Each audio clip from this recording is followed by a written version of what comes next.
Bonjour à tous, j'espère que vous allez bien. Alors aujourd'hui, nouvelle vidéo, ça faisait un petit moment que j'avais pas fait de vidéo, mais comme je l'ai expliqué en fait dans ma dernière lettre d'investissement que j'ai envoyée il y a à peine quelques jours en fait de cela, j'ai quand même beaucoup de boulot. C'était pas forcément les vacances. Il faut juste comprendre une chose, c'est que YouTube n'est pas mon activité. Ce n'est pas ce qui me permet en fait de gagner, en tout cas pas le plus gros en fait de mes revenus, ne vient absolument pas en fait de YouTube. Bien évidemment qu'il y a ma partie Club Invest qui dépend de YouTube et il n'y a pas de secret par rapport à ça, mais grosso modo c'est pas du tout en fait le plus gros en tout cas de mes activités, et c'est pour ça que parfois voilà j'ai pas le temps, et surtout quand il se passe pas mal de choses importantes sur les cryptos, c'est là où je suis justement le plus actif. Je rappelle quand même que moi en tout cas le plus gros de mes revenus ça provient directement des crypto-monnaies et pas indirectement en faisant des vidéos ou des choses comme ça. Donc juste pour expliquer un petit peu au final qu'est-ce que moi je fais et pourquoi je peux être amené à parfois faire des posts qui sont relativement longues. Alors, on va faire l'analyse long terme du Bitcoin. J'avais justement fait une vidéo qui en fait a été totalement d'actualité durant pas mal de semaines au final. La vidéo en fait que j'ai fait il y a à peu près un mois et demi, au final il s'est exactement passé le scénario qui était le plus attendu pour ma part. C'était pas forcément celui le plus attendu en fait par le consensus global, mais en tout cas c'est celui que moi j'ai joué, ça a payé, et justement je pense que ceux qui ont écouté mes conseils ont pu correctement profiter de cette vague de hausse. Donc bien sûr on va faire maintenant l'analyse, la vague de hausse est terminée, on a commencé à corriger, maintenant c'est important de comprendre qu'est-ce qui est en train de se passer et quels sont les enjeux et les niveaux importants à surveiller. On va parler également du comportement des investisseurs long terme et investisseurs de court terme.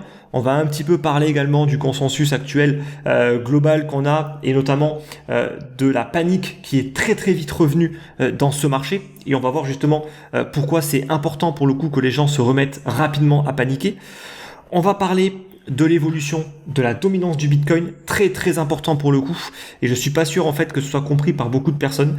Donc ça de nouveau ça va être un petit chapitre important de cette vidéo, et on va terminer par les altcoins. On va parler en fait d'un probable super cycle au niveau des altcoins.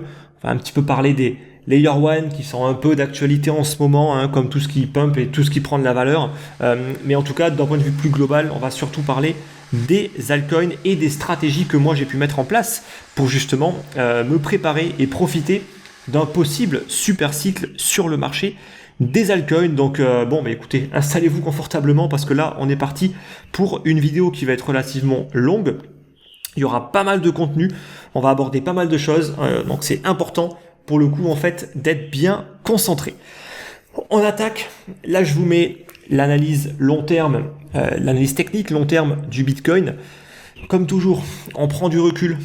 Les fluctuations de prix à court terme, c'est que du bruit, ça amuse la foule, c'est intéressant pour ceux qui font de l'intraday, donc du day trading, mais sinon c'est pas intéressant, c'est que du bruit.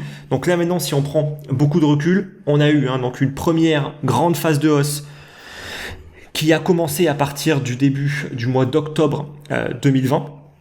Qui a été jusqu'en à peu près janvier-février 2021, et depuis en fait le Bitcoin n'a plus fait grand chose. Donc en fait c'est assez ironique, mais grosso modo c'est pas en 2021 que le Bitcoin a vraiment beaucoup performé, c'est plus en fin d'année 2020. En 2021 on a eu une grande phase de consolidation où on a évolué entre 50 000 et 60 000 $ pendant plusieurs mois, puis on a eu une première vague de baisse avec une forte correction de près de 50%. Alors à la suite de cette correction, vous vous en rappelez, j'en avais traité en fait justement dans ma dernière vidéo, c'était l'apocalypse. C'est bon, tout le monde était repassé baissier. De nouveau, quand je généralise, ça veut pas dire absolument tout le monde, mais en tout cas le consensus global était quand même plutôt baissier, et on avait quasiment tout le monde qui s'attendait à un Bitcoin qui allait chercher dans les 20 000 $. Donc ce qui est assez ironique, c'est que il y a toujours ce problème de la part des débutants et des personnes qui ne connaissent rien à ce marché et rien à l'investissement, qui ne comprennent pas le phénomène de risque et la perception du risque. C'est justement en fait quand un actif vient de perdre 50% que le risque réduit. Donc c'est beaucoup moins dangereux d'acheter un Bitcoin à 30 000 $ que d'acheter un Bitcoin à 60 000 $. Mais la plupart des personnes ont une perception du risque inversée, et ils vont se dire qu'à 60 000 $ avec l'euphorie, tout qui fait que monter, il y a moins de risques que justement d'acheter après une belle correction, ce qui n'est absolument pas le cas. Et en fait, le ratio risque-reward, il était excellent dans la zone des 30 000 $. Et donc, le scénario que moi, en tout cas, j'avais joué, c'était à minima un rebond sur le Bitcoin pour aller chercher dans la zone des 48 à 52 000 $. C'est exactement, pour le coup, ce qu'on a eu. Et j'avais clairement conseillé d'à minima prendre des profits, voire de fortement s'alléger en fait dans cette zone, parce qu'on était dans une zone de vente, tout simplement. Plus on va se rapprocher des importantes zones de résistance, en l'occurrence là on les voit avec la résistance mensuelle et avec la TH, et plus au final on se rapproche d'une zone dangereuse au final où on va avoir de nombreux vendeurs qui vont commencer à prendre des profits, mais aussi prendre des positions short, car on prend des positions short sur des vagues de hausse, sur des potentiels sommets de vagues de hausse, et donc la zone des 50-52 000 était une parfaite zone de short où on pouvait mettre correctement son stop au niveau, enfin au-dessus des principales résistances. Donc ça c'est important en fait de bien le comprendre. Maintenant, on a eu la confirmation effectivement que là, on savait pas exactement de combien ça allait être, mais on a eu le sommet de la vague haussière à 52 000 $. Très bien. On a eu une première vague de correction et on est revenu pile poil chercher en fait la principale zone de support qui correspond au haut en fait au sommet du précédent range qui avait été formé entre les 30 000 et les 40 000 $. Donc là on le voit sur le haut du range, c'était une zone de résistance. On est venu en fait maintenant la retester en zone de support après qu'elle a été cassée par le haut. Donc c'est totalement cohérent en fait de revenir chercher dans cette zone là. Donc là maintenant, on est de nouveau sur une zone d'achat. C'est important en fait de le dire. Il faut pas avoir peur en fait de dire les choses. Sur un support, il faut dire qu'on est sur une zone d'achat qui redevient intéressante pour le coup. Quand le Bitcoin était à 50 000 $, on n'était plus du tout en fait dans une zone intéressante d'achat. On était sur une fin de mouvement proche de zone de résistance. Ce n'est pas là où on achète. On achète sur les zones de support. On est en plein dessus. Donc là, ça redevient intéressant pour le coup en fait de commencer à se re-exposer au Bitcoin, surtout si on a correctement allégé dans la zone des 48 à 52 000 $, ce qu'il fallait absolument faire. Donc de nouveau, ça veut dire que c'est intéressant de commencer à se repositionner. Ça ne veut pas dire qu'on fait all-in. Ça ne veut pas dire qu'on met tout son capital maintenant dans la zone des 42, 43 000 $. En fonction de quand vous verrez cette vidéo, le prix peut bien sûr évoluer. Mais ça veut dire que ça redevient intéressant. Maintenant, attention, on peut toujours avoir de nouveau une vague baissière. Et ce qu'il faut maintenant surveiller, ça va être les supports. Est-ce que les supports vont être correctement défendus? Ça, c'est vraiment la chose la plus importante. Et donc, il y a grosso modo en fait deux scénarios aujourd'hui. Donc pourquoi est-ce que déjà il était important en fait d'alléger dans la zone des 50? Pour se protéger du scénario baissier. Ne jamais mettre de côté le scénario qui ne vous arrange pas. Très souvent on le fait, très souvent on l'oublie, on essaie de se persuader en fait que c'est juste pas possible, ça n'arrivera pas jusqu'au jour où ça arrive. Le scénario baissier c'est quoi? C'est que le Bitcoin il est déjà en bear market. Alors, moi, je suis pas là, en fait, pour commencer à débattre. On est en bear market, on est en bull market. De nouveau, ça amuse les foules, on s'en fout complètement. Ça, c'est pas important. Parce que, de toute façon, pour l'instant, on ne peut pas réellement savoir si on est vraiment sorti du bear market. Pour l'instant, moi, je pars du principe qu'on est encore dedans et on sera encore dedans tant qu'on n'a pas été capable de refaire un nouveau plus haut. Théorie de dos classique. Donc, tant qu'on n'a pas franchi de nouveau le précédent ATH dans la zone des 64 000 $, on peut pas dire qu'on repart en bull market. Ça, il faut vraiment le prendre en compte. Donc, le scénario baissier, en fait, c'est que tout simplement, on a eu la première vague de baisse. On a eu un rebond. Je vous rappelle quand même, en fait, que dans une tendance baissière, il y a des hausses. Ça ne fait pas que baisser, mais on va avoir des impulsions plus puissantes à la baisse qu'à la hausse. Et pour l'instant, c'est le cas. On a eu une baisse quand même de plus de 50%. On a rebondi à la louche, à peu près 30-35%, mais on n'a pas encore été capable de faire un nouveau plus haut, et tant que c'est le cas, on peut pas du tout en fait acter que le bear market est juste de l'histoire ancienne. Donc c'est pour ça qu'il faut alléger dans la zone probable en fait de vente, dans laquelle on validerait en fait le scénario baissier. Dans la zone des 50, on était en plein dedans. Maintenant, honnêtement, il faut être quand même très patient. Donc maintenant, il faut jouer justement le scénario qu'on a envie de jouer. Si on veut jouer le scénario haussier, qu'est-ce que c'est? Ça veut dire que on va être capable de tenir en fait les niveaux actuels de tenir en fait les zones de support actuelles et qu'on ne va pas aller recasser les 40 000 et encore moins les 30 000. Je n'exclus pas quand les quelques mèches qui viennent rechercher en fait dans la zone des 38, voire un petit peu plus bas, s'il y a encore un peu de panique liée au marché financier, à la Chine et tout ce que vous voulez, c'est possible, mais c'est important pour le coup qu'on n'y reste pas longtemps et qu'on arrive à défendre ce range qui a été cassé par le haut. S'il est réellement réintégré, honnêtement, ça sent plutôt mauvais et ça va nous amener dans le meilleur des cas à pas mal de consolidation supplémentaire, dans le pire des cas à une cassure des 30 000 pour aller chercher cette fois-ci effectivement beaucoup plus bas. Donc grosso modo, si on joue la hausse maintenant, on peut recommencer une exposition, de nouveau avec des stops de sécurité sur des niveaux clés. Je pense que là les niveaux sont plutôt évidents. Bien évidemment que la zone des 30 000 est un niveau clé qui est très important, mais si on veut être un petit peu plus serré, on peut quand même se permettre de remonter un petit peu plus le stop, parce que même si on ne casse pas la zone des 30 000, si on revient à la chercher, ça sent quand même vraiment pas bon. Donc ça, il faut aussi le prendre en compte. Donc moi, en tout cas, c'est ce que je vais être amené à faire.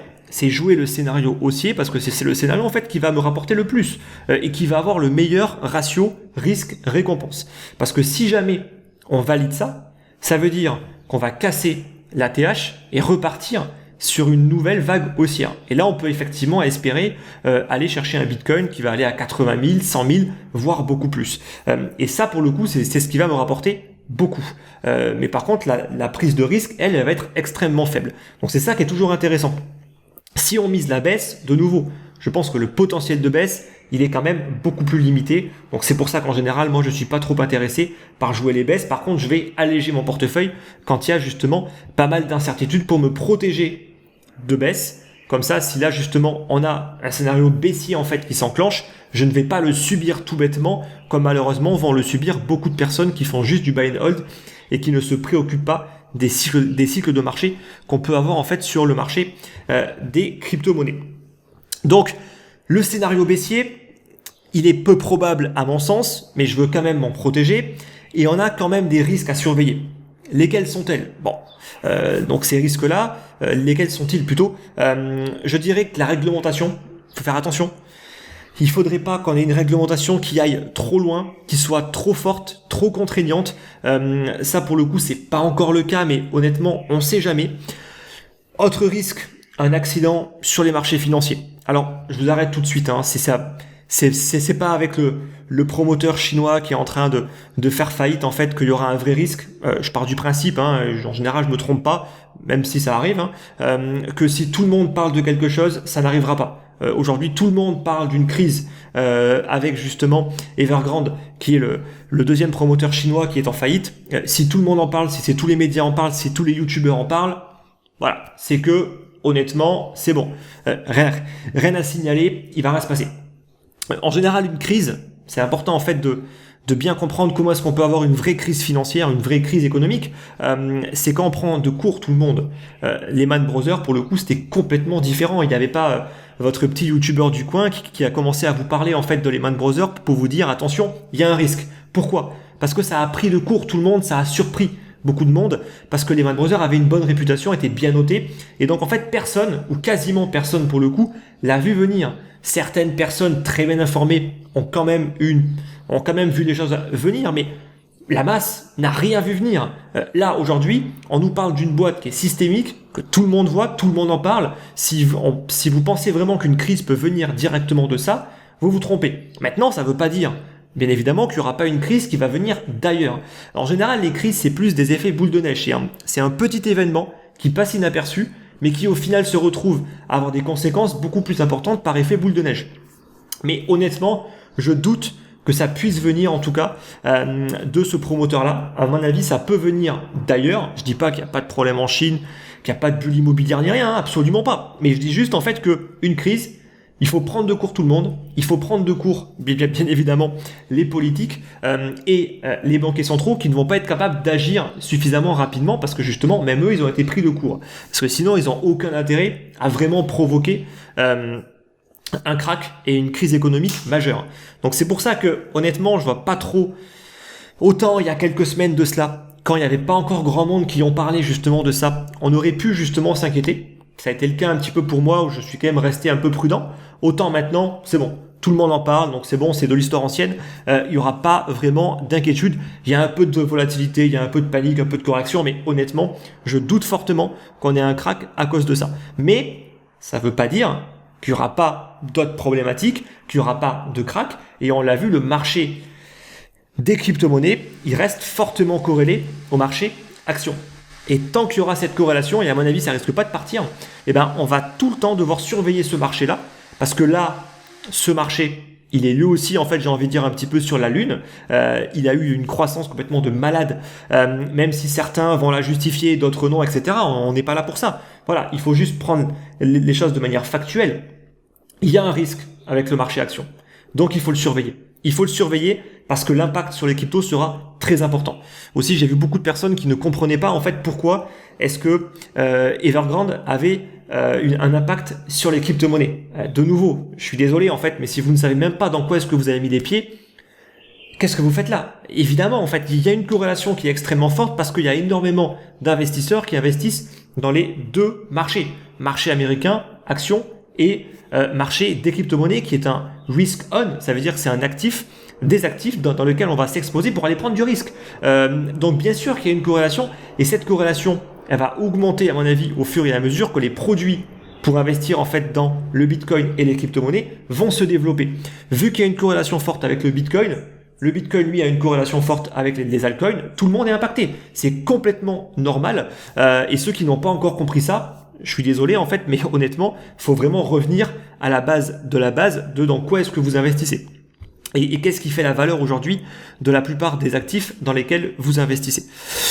Donc, pour valider le scénario haussier, j'ai un petit peu dérivé, il faut être capable de défendre les supports. Important, 40-41 000 $. Et de toute façon, tant que l'ATH et à minima la zone des 52 000 n'a pas de nouveau été franchie, honnêtement, on peut oublier tous les espoirs avoir une nouvelle vague haussière, un Bitcoin à 100 000 $ ou encore plus pour certains. Donc c'est important pour l'instant. Moi en tout cas, je suis plus en mode attente. On commence un petit peu à se réexposer, mais on reste un petit peu sur la défensive et on est extrêmement patient. Honnêtement, ça sert à rien en fait de vouloir absolument gratter, que vous rentriez à 44, 45, 48, 50 000. Ça fait pas une grande différence quand au final vous avez un espoir d'aller chercher des niveaux bien plus importants plus tard avec une nouvelle vague de hausse. Donc c'est pour ça que c'est à vous après à gérer correctement vos entrées et bien évidemment, comme toujours, vos risques. Si on regarde maintenant les comportements des investisseurs de long terme, très très important de voir un petit peu ce qui se passe. Là, je vous mets justement en fait le comportement des investisseurs de long terme où on voit un petit peu la supply en termes de Bitcoin qu'ils détiennent. Je vous renvoie pour le coup à la vidéo précédente où justement j'expliquais un petit peu la relation entre investisseurs de long terme et investisseurs de court terme. On a eu une très très forte accumulation depuis, en fait j'ai envie de dire depuis qu'on a eu la baisse, la première vague de baisse sur le Bitcoin, on a eu de nouveau un shift où il y a énormément d'opportunistes à court terme qui soient gagnants ou perdants, en majorité perdants quand même, ont justement vendu à qui? À des investisseurs de long terme. Et là on le voit en fait la quantité en fait de Bitcoin détenue par des personnes qui ont pour habitude de conserver longtemps leur Bitcoin, et ben pour le coup a fait un nouveau plus haut. Ce qui est quand même un signe extrêmement fort qu'à mon avis on a terminé, ou on est extrêmement proche de terminer la fameuse phase d'accumulation. Donc ça, c'est un signe qui est plutôt bullish. Donc de nouveau, moi je ne me base pas que par rapport à ça pour dire c'est bon, c'est bullish. Certains le font parce qu'ils sont complètement biaisés et ils ont un biais haussier qui malheureusement va leur amener à parfois perdre beaucoup d'argent. Mais en tout cas, c'est un élément important à prendre en compte. Maintenant, qui dit que l'accumulation est probablement terminée, ça ne veut pas dire en fait que le prix c'est to the moon tout de suite. Maintenant, on peut avoir une phase de stabilisation qui va durer potentiellement plusieurs mois. Et après, espérer avoir la phase de distribution dans laquelle on aura de nouveau une forte hausse. Et là, on aura de nouveau les investisseurs de long terme qui vont vendre à qui? Aux investisseurs de court terme qui vont être attirés par la hausse des prix et par la nouvelle vague de hausse qui est en train de se profiler. Donc, ça, c'est clairement un signe qui est extrêmement bullish. C'est aussi pour ça que moi, je reste quand même haussier, d'accord? Même si je me protège des pires scénarios, je reste quand même bien évidemment haussier en fait sur les cryptos. C'est pour ça que je vais jouer le scénario haussier et c'est aussi confirmé par l'analyse fondamentale. en se basant directement par les données fondamentales de la blockchain. Autre indice qui nous montre qu'on redevient sur une zone intéressante d'achat, c'est tout simplement l'état émotionnel de la foule. Là, en fait, je vous mets le Fear and Greed Index qui nous montre un petit peu l'état émotionnel de la foule, même si honnêtement, parfois il suffit juste de regarder un petit peu ce qui se dit sur Twitter avec vos crypto-influenceurs préférés sur YouTube, etc. Il suffit de regarder un petit peu leur état émotionnel. Est-ce qu'ils sont dans la panique? Est-ce qu'ils sont dans l'euphorie? Et ça vous en dit long pour savoir s'il faut acheter ou s'il faut vendre. Bon, bien sûr, je caricature un petit peu, mais grosso modo, ça marche très très bien, croyez-moi. Donc là, en fait, on est passé, en fait, j'ai envie de dire, du désespoir complet où plus personne ne croyait aux crypto-monnaies, où c'était rendez-vous 20 000 $, voire même encore plus bas, parfois pour certains, où ce marché, en fait, n'avait plus rien à donner, etc. Donc vraiment, le désespoir qui pouvait, en fait, se voir sur le visage de beaucoup de personnes, a une euphorie avec un Bitcoin qui, c'est bon, c'est reparti, c'est to the moon, et ce, en l'espace de quelques semaines. On a vraiment, enfin, en tout cas, moi, j'ai vraiment vu ce changement entre vraiment la capitulation, la panique, le désespoir et l'euphorie, l'excitation, la cupidité dès que le Bitcoin se remet un petit peu à repartir à la hausse et qu'on revient titiller en fait des niveaux assez hauts. Il faut dire quand même qu'on est quand même remonté aux 52 000 $. Donc bien évidemment, quand on est proche de la zone rouge, il faut absolument pas acheter. Maintenant, on se rapproche de nouveau de la zone verte. Ça veut dire qu'il y a encore peut-être, on peut encore aller titiller un petit peu plus bas, comme j'ai pu vous le dire. Mais grosso modo, j'estime qu'on est sur un niveau d'achat maintenant qui redevient intéressant vu que il y a de la panique. Ça repanique. Il y a de nouveau l'indicateur du Fear and Greed Index qui revient en dessous en fait de la zone des 40. Là, on est même plutôt dans la zone des 20. Donc, on est de nouveau dans une zone d'achat intéressante parce que le consensus global, il n'est pas du tout dans l'achat. Il est plus dans la vente, dans la panique, dans la peur. Et ça, c'est excellent pour justement se repositionner sur ce marché. Voilà. Donc, j'espère en tout cas que c'est clair par rapport au Bitcoin. Maintenant, on va parler plus de la dominance du Bitcoin. Donc là, je vous mets le graphique de l'évolution de la dominance du Bitcoin depuis, on va remonter jusqu'en 2017. Mais grosso modo, il s'est passé quand même un événement assez fort en 2017. On a eu une énorme baisse de la dominance du Bitcoin par une énorme accélération au niveau des altcoins. On avait une dominance qui avait, avant justement la phase de hausse de 2017, qui avait toujours tendance à avoisiner dans les 80, 85, 90%. Vraiment une très très forte dominance et des altcoins qui pesaient quasiment rien. Et en 2017, on a eu cette première vague ICO durant laquelle vraiment les alts, elles ont pu avoir leur première très très grosse accélération et elles ont pu manger des parts de marché extrêmement importantes pour le coup au Bitcoin. On a vu une dominance et carrément un flippening qui a pratiquement eu lieu, je me rappelle encore, entre le Bitcoin et l'Ether en termes de capitalisation. Et là, on a vraiment eu la dominance du Bitcoin qui est quand même tombé assez rapidement à 35%. Après, il s'est passé ce qui s'est passé, correction, bear market, et là de nouveau, tous les excès en fait qu'il y a eu sur ce marché, et notamment au niveau des alts, ont été corrigés, et une très très grosse partie de la liquidité est repartie dans le Bitcoin, où on est revenu chercher des niveaux en fait très élevés, de l'ordre de 70% en termes de dominance. Et puis, on a eu de nouveau cette première vague haussière.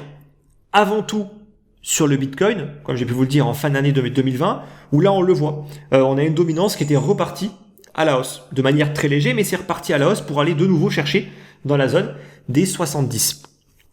Et depuis en fait tout simplement l'année 2021, on a eu un comportement sur les alts, alors on a eu un comportement plutôt haussier, mais on va dire extrêmement court-termiste, dans le sens où les vagues de hausse qu'on a eues, honnêtement, on pouvait les capter à court terme, court moyen terme, en restant exposé quelques semaines, voire quelques mois à tout casser, mais on n'a pas vraiment eu de très très forte tendance haussière comme on a pu l'avoir en 2017.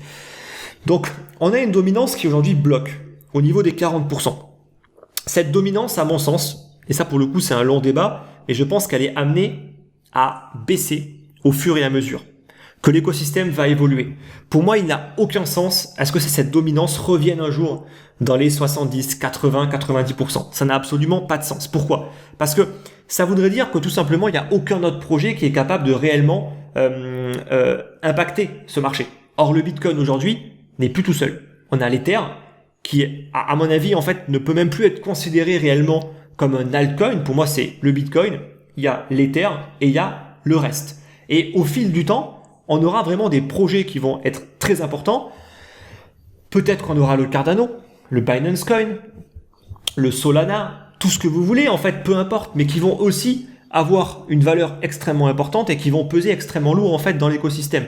Si on regarde un petit peu aujourd'hui dans le monde de la tech, il n'y a pas une entreprise. Même s'il y a un monopole d'entreprises, il y a plusieurs entreprises. On va avoir Google, Microsoft, Apple et d'autres. Donc, à mon avis, ça va être pareil en fait dans le marché des crypto-monnaies. Et ça veut dire quoi? Que le Bitcoin ne pourra pas tout le temps avoir une dominance extrêmement forte. Et je pense que plus l'écosystème va se développer, plus certains projets vont gagner en valorisation, gagner en crédibilité, vont être de plus en plus utilisés et donc auront une capitalisation qui va augmenter et donc qui va venir directement concurrencer le Bitcoin. Ça ne veut pas dire que le Bitcoin va être remplacé, ça je n'y crois absolument pas. Le Bitcoin, il a sa valeur principale qui va être la réserve de valeur dans le marché en fait des crypto-monnaies. Il est essentiel à l'écosystème, mais il y aura d'autres projets qui seront eux aussi extrêmement importants. Et donc c'est pour ça en fait que cette dominance pour moi elle est vouée à ne faire que baisser au fil du temps, même si à court terme, on pourrait très bien se dire que là, elle a quand même beaucoup baissé et qu'il faut faire attention à ce qu'on n'ait pas un rebond. Je dis pas un rebond qui remonte à 70%, absolument pas, mais au moins de 40 à 50%. Rien que ça aura un impact au niveau des altcoins. Mais maintenant, c'est un long débat. C'est-à-dire que, est-ce que cette dominance au final ne fera que baisser à partir de maintenant ? Ce qui honnêtement n'est pas à exclure, ou est-ce que quand même va y avoir une défense au niveau de la dominance et des supports qui vont être défendus, comme ça a pu être le cas jusqu'à présent. Alors l'analyse technique, on peut être très critique par rapport à son égard, surtout sur ce type de données, mais honnêtement, ça fonctionne très très bien. Et jusqu'à présent, l'analyse technique même de la dominance a très très bien fonctionné. C'est même pour ça que moi, j'ai fortement allégé en mai 2021 mon portefeuille en fait d'alt parce qu'on avait touché la zone des 40% et que je jouais sur un rebond de la dominance. Et c'est ce qui m'a énormément aidé pour ne pas subir la correction ensuite qui s'est suivie, qui s'en est suivie. Donc voilà, c'est important, mais c'est un débat. Et on peut pas dire que ça va forcément rebondir ou non. Honnêtement, on n'en sait rien. Mais ce qui est sûr, c'est que ça a quand même bien baissé et que je serais pas étonné qu'on ait quand même de nouveau une correction à la hausse au niveau de la dominance. Mais moi, en tout cas, je pense clairement qu'elle est quand même vouée à baisser au fil du temps et que on pourrait très bien demain avoir une dominance qui tombe à 20%, mais avec un Ether qui sera peut-être 10% et pas mal d'autres projets qui vont aussi prendre beaucoup de poids dans l'écosystème. Ensuite, on va parler maintenant des altcoins. Justement, comme j'ai pu le dire en fait tout à l'heure, quand je parlais également un petit peu des alts et que j'indiquais que les alts avaient eu leur phase de hausse en 2017, mais également un tout petit peu en 2018, mais c'était quasiment terminé. Ça s'est vraiment fait uniquement en 2017. Là, vous le voyez, là en fait, je vous mets les alts contre le Bitcoin. On voit vraiment cette phase de surperformance extrêmement puissante durant toute l'année 2017. Est-ce qu'on a eu ça aujourd'hui? Non, on ne l'a pas eu. On a eu des phases de hausse toutes petites, là on le voit, qui ont à peine duré quelques mois, mais ça s'est vite essoufflé. Et en fait là, qu'est-ce qu'on remarque? On remarque que on n'a peut-être pas encore justement eu cette nouvelle grosse phase d'accélération au niveau des alts. On voit que justement on a eu cette très très grosse phase haussière, puis cette phase de correction, de consolidation, avec un support très très bien défendu pour le coup. Et là on est en train de repartir et on est en train de consolider proche des plus hauts. Et ça, c'est extrêmement intéressant parce que si jamais on venait à casser de nouveau cette zone de résistance sur laquelle on se trouve aujourd'hui, là, on pourrait déclencher pour le coup une nouvelle accélération haussière très importante sur les alts. Et ça, pour le coup, ça pourrait vraiment impacter fortement le portefeuille de ceux qui ne vont pas être suffisamment exposés aux altcoins. Alors, autant jusqu'à présent, avoir du Bitcoin, ça restait pour moi très important et surtout avec une forte pondération parce qu'on n'avait pas vraiment de grosses vagues haussières sur les altcoins. Mais là, on le voit, c'est en train de changer. Donc ça, c'est vraiment à surveiller de très très près. Même si, honnêtement, n'espérez pas avoir des altcoins qui explosent et un Bitcoin qui n'explose pas. C'est pour ça que pour moi, Ça ne peut fonctionner correctement que si on a un Bitcoin qui valide sa vague haussière, qui arrive à déjà casser de nouveau la zone des 52 000 $, puis son ATH, partir sur une accélération. Là, je pense qu'on peut avoir ensuite vraiment une très très forte accélération au niveau des altcoins. Donc c'est une question qui se pose, est-ce qu'on va vers un super cycle sur les altcoins? Mais je dis que c'est possible. C'est possible après près de 3 années de correction et consolidation. Je pense que les alts peuvent effectivement de nouveau repartir sur un très puissant cycle pour aller surperformer le Bitcoin. Parce que je rappelle que si là on monte, ça veut dire qu'on surperforme le Bitcoin. Maintenant, quel peut être le plan pour s'y exposer? Eh bien, en fait, moi, j'ai un plan qui est plutôt simple. Déjà, en fait, je me suis rendu compte que l'Ether, mais en fait, l'Ether, il arrive plus ou moins à performer aussi bien que l'ensemble du marché des altcoins. Là, en fait, je vous mets le graphique, justement, donc de l'Ether contre le Bitcoin. Et qu'est-ce qu'on se rend compte? Qu'on a un graphique qui est complètement différent. En fait, on voit que depuis 2018, l'Ether, mais en fait, il évolue au sein d'un range qui est plutôt serré. Donc, ça veut dire quoi? Ça veut dire tout simplement, en fait, que l'Ether, au final, il est amplement suffisant pour être capable de capter une bonne partie des alts. Alors, je me suis trompé, c'est bien évidemment les alts versus Ether, et pas Ether versus Bitcoin, je me suis trompé. Donc, c'est les alts contre l'Ether. Si ça stabilise, ça veut dire tout simplement, en fait, que l'Ether, il suit les alts. Alors, bien sûr, on va retrouver certaines alts qui vont réussir à faire mieux. Mais d'un point de vue global, si on s'expose à l'Ether, on s'expose aux alts. En tout cas, c'est ce que nous montre ce graphique. Et pour l'instant, ça a très très bien fonctionné en fait depuis maintenant plus de 3 années. Donc très souvent, on est en train de faire des petites guéguerres entre tel projet est meilleur. On est en train de s'embêter à aller s'exposer en fait à 15 000 alts différentes. Alors qu'au final, juste en regardant ce graphique, on se rend compte que si on veut faire aussi bien que le Total 2, donc c'est l'indice qui représente justement, je crois que c'est le top 125 si je dis pas de bêtises des alts, et ben en fait l'Ether fait pareil. Voilà. Donc grosso modo, s'exposer à l'Ether, c'est s'exposer aux principales altcoins. Et ça fait quand même vachement réfléchir parce qu'on se dit, mais qu'est-ce qu'on s'embête parfois? Qu'est-ce qu'on s'embête à aller investir sur 15 000 alts quand il suffit en fait d'en investir que sur une pour suivre la moyenne? Alors bien sûr, l'Ether doit être extrêmement important maintenant dans votre stratégie. Il y a d'autres solutions qui permettent également de s'exposer aux altcoins de manière un petit peu plus précise. Et si on veut être un petit peu plus diversifié également, c'est ce que moi je fais, notamment par les indices, notamment les indices de chez FTX qui proposent le alt, le mid et le shit, qui sont en fait, donc le alt ça va être le top 10, donc le med ça va être un petit peu donc les mid cap, c'est plus justement dans le top 20, top 30, et après le shit c'est un panel de 50 crypto-monnaies qui vont être dans le top 100 grosso modo. Donc ils sont pas parfaits, ils n'ont pas été mis à jour en fait depuis malheureusement plus d'une année, et ça c'est un peu dommage, mais ils surperforment le Bitcoin et surperforment quasiment l'Ether, en tout cas pour certains. Le shit notamment arrive à surperformer également pas mal justement le Bitcoin et l'Ether, donc c'est intéressant. Alors ils sont disponibles en contrat perpétuel et trimestriel si on veut justement s'exposer sur une longue période de temps. Il existe sûrement d'autres indices, d'accord? Moi c'est ceux que j'utilise, donc c'est ceux que je vais présenter, et c'est un moyen pour moi extrêmement simple de m'exposer de manière plus diversifiée au marché des altcoins sans avoir à perdre mon temps à aller choisir en fait des projets au cas par cas. Et pour le coup, eh ben, parfois c'est vachement plus intéressant en fait de se dire ok, je vais moins passer de temps sur les graphiques, moins être là à scruter absolument quel projet va exploser en fait demain, et je vais juste suivre le marché, ce qui à mon sens est beaucoup plus cohérent c'est beaucoup plus cohérent en fait de faire ça.